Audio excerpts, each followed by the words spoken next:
Somo au ujumbe wetu wa leo unasema nini nifanye baada ya kufanyiwa maombi?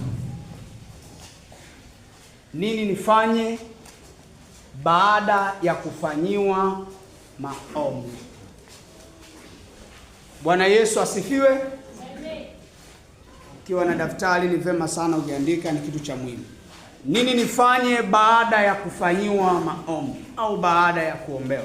Nini nifanye? Nimesema ni neno la wakati kwa sababu tuko kwenye nyakati ambazo tuko kwenye wakati wa semina. Na leo ndio tunaenda kuhitimisha semina yetu. Kusudi la semina tulionayo ni maombi. Haleluya. Sasa kama kusudi la semina tulionayo ni maombi, lazima huyo ambaye amefanyiwa maombi au mimi na wewe, sisi ambao tumeombewa, sisi ambao tumepokea neema ya maombi, nini cha kufanya baada ya kufanyiwa maombi? Kufanyiwa maombi ni jambo moja, kuponywa ni jambo jingine, cha kufanya ni jambo jingine pia. Uwe na hakika, usipojua cha kufanya baada ya kufanyiwa maombi, hata maombi uliyofanywa yanaweza kawa ni bure. Yaani inaweza kweli Mungu ameshuka, umepokea uponyaji, lakini usiishi huo uponyaji ulioupokea. Mungu anaweza akawa kweli ameshuka, umepokea baraka, usiishi hiyo baraka ambayo umepokea. Mungu anaweza akawa ameshuka, umepokea neema, unaweza usiishi hiyo neema ambayo umepokea. Kwa nini? Usipojua cha kufanya baada ya kufanyiwa maombi. Yesu asifiwe. Bwana asifiwe. Kwa hiyo lazima tufahamu cha kufanya baada ya kufanyiwa maombi. Tusipojua cha kufanya, tunaweza tukasema hapana. Uponyaji uliopokea, unaweza kuquestion uwepo nguvu iliyotoka kwa mtumishi wa Mungu, unaweza ukawa na maswali yasiyo na majibu kwa kile ambacho kilitokea kwako muda tu baada ya kufanyiwa maombi. Bwana asifiwe. Kwa hiyo ni neno la muhimu sana, jitahidi kunisikiliza, na ukizingatia kwenye hichi ambacho nakielekeza hapa, utaenda kuwa mshindi kwenye lile eneo ambalo Mungu alishuka kwenye maisha yako. Bwana Yesu asifiwe. Leo nafundisha somo swali. Ili ni somo swali. Ndio maana nimesema nini nifanye baada ya kufanyiwa maombi. Ni somo lakini ndani yake kuna swali. Nini cha kufanya? Nini nifanye baada ya kufanyiwa maombi? Nini ambacho napaswa kufanya au kufanya mtu baada tu ya kufanyiwa maombi, au ukishafanyiwa maombi, nini unapaswa kufanya? Nini unapaswa kutenda? Mambo gani unapaswa kuzingatia baada tu ya kufanyiwa maombi? Yesu asifiwe. Sasa hili swali nimesema ni somo swali, litaenda kujibiwa na Yesu mwenyewe. Haleluya. Ambapo kwenye ile A nikasema ni namba 1A, nikasema usifanye dhambi tena. 1A inasema usifanye dhambi tena. Sasa hili swali la somo ambalo nini nifanye, cha kufanya nini, Kristo ndio aliyejibu hili swali na ndio anayekwenda kutujibu kwenye hili swali. Tutasoma kitabu kile cha Yohana ile sura ya 8 na ule mstari wa 10 na 11. Aliyeipata anaweza akasoma. Yohana sura ile ya 8 mstari wa 10 na 11. Anasema hivi. Yesu akajiinua asimuone mtu ila yule mwanamke. Ndiyo. Akamwambia, mwanamke, wako wapi wale washtaki wako? Wako wapi wale washtaki wako? Je, hakuna aliyekuhukumu kuwa na hatia? Ndiyo. Anaendelea kusema, akamwambia, hakuna Bwana. Umesoma Yohana 8:10 na 11. Naam. Mstari wa 11 anasema. Yes, hapo soma. Akamwambia, ndiyo, hakuna Bwana. Yesu akamwambia, wala mimi sikuhukumu. Wala mimi sikuhukumu. Enenda zako. Wala usitende dhambi tena. Wala usitende dhambi. Yesu akamwambia, wala mimi sikuhukumu. Enenda zako. usitende dhambi tena.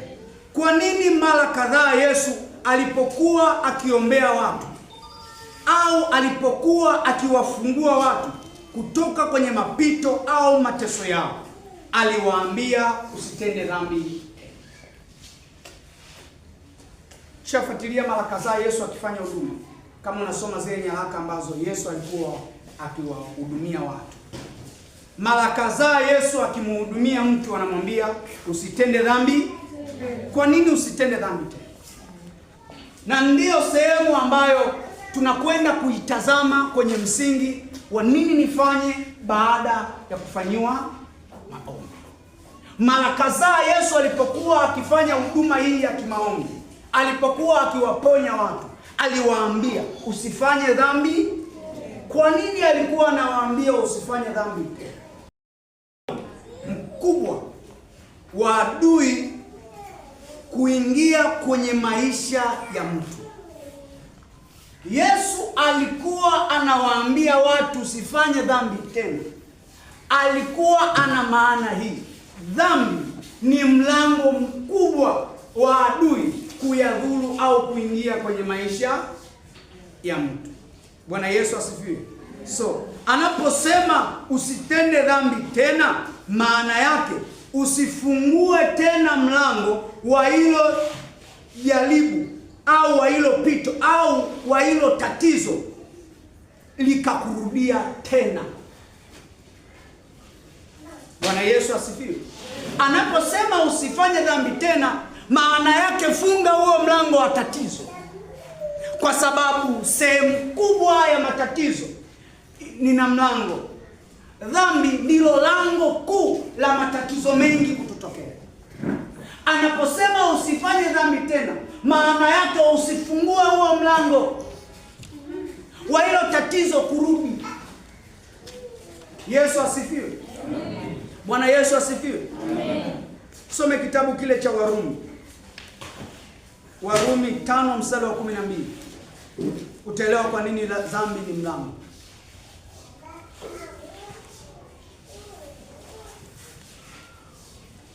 Warumi 5 mstari wa 12. Kitabu cha Warumi sura ya 5 ndio mstari wa 12 anasema. Soma.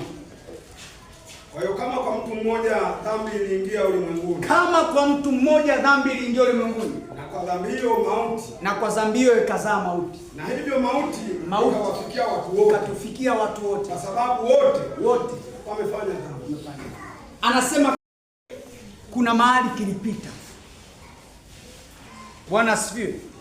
Sisi sote tupo humu ndani tuliingilia hapa. Haleluya. Kwenye nini? Dhambi ilipofika ulimwenguni, kuna mlango ulifunguliwa wa uovu, ndio dhambi ikaingia. Tukisoma Mwanzo tunaona kwenye uumbaji wa Mungu dhambi haikuwepo. Bwana Yesu asifiwe.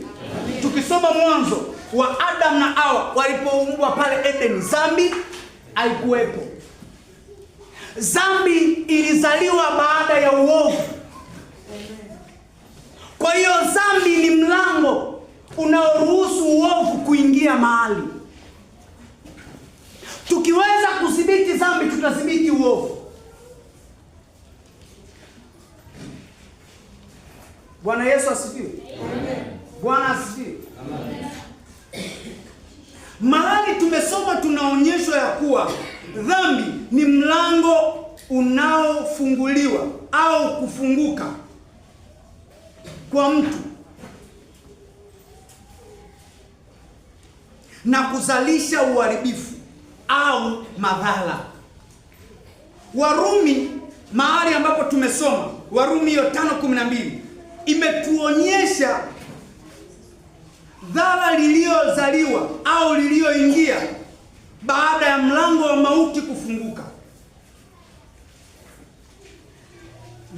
Dhara ambalo liliingia baada ya mlango kufunguliwa, dhara hilo liliitwa mauti.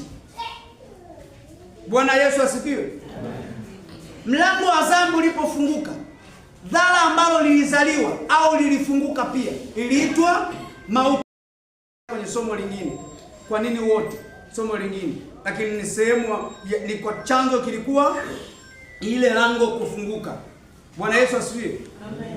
Sasa basi, kama pale mwanzo lango lilipofunguka, ilichozaliwa, kilichoingia ni mauti, uwe na hakika mwingine, ule mlango ulipofunguka, kulizaliwa dhara iliyoitwa ugonjwa, mwingine dhara iliyozaliwa kukosa kazi, mwingine dhara iliyozaliwa umaskini, mwingine dhara iliyozaliwa machangamoto kwenye ndoa, mwingine alipofungua ule mlango dhara iliyozaliwa kukataliwa. Haleluya. Haleluya. Ndio maana Yesu alikuja ulimwenguni atuokoe kwenye dhambi. Ndio maana Yesu kuja kwake ulimwenguni atuokoe kwenye dhambi. Tusome kitabu kile cha Wathesalonike wa kwanza, Timotheo wa kwanza 1 na ule mstari wa 15. Timotheo wa kwanza 1 mstari wa 15. Timotheo wa kwanza 1 mstari wa 15.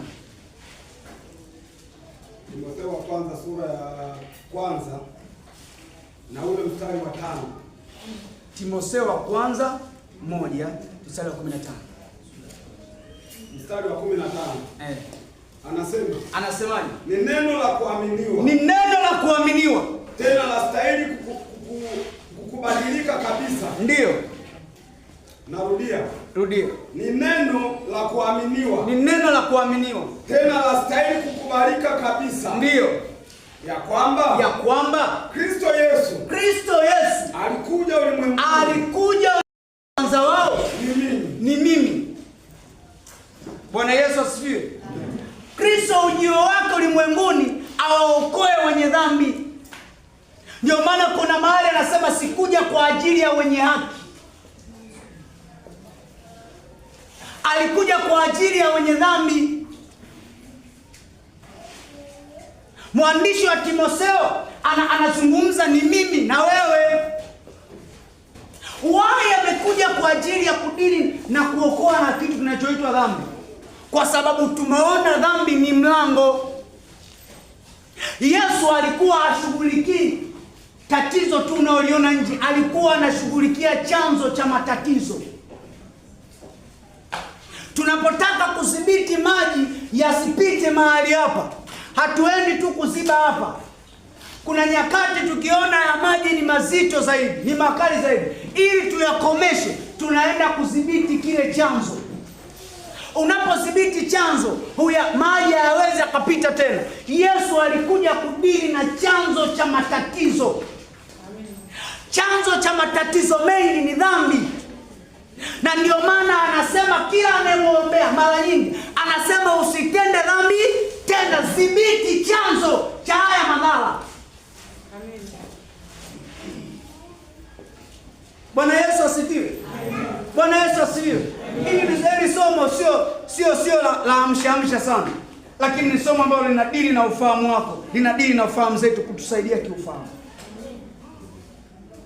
Yesu asifiwe. Yesu asifiwe. Yesu asifiwe. Ni mimi na wewe tusifanye dhambi tena. Amen. Kama tunataka tuishi uponyaji ambao tumeupokea, tuache dhambi. Hili somo alipo kwa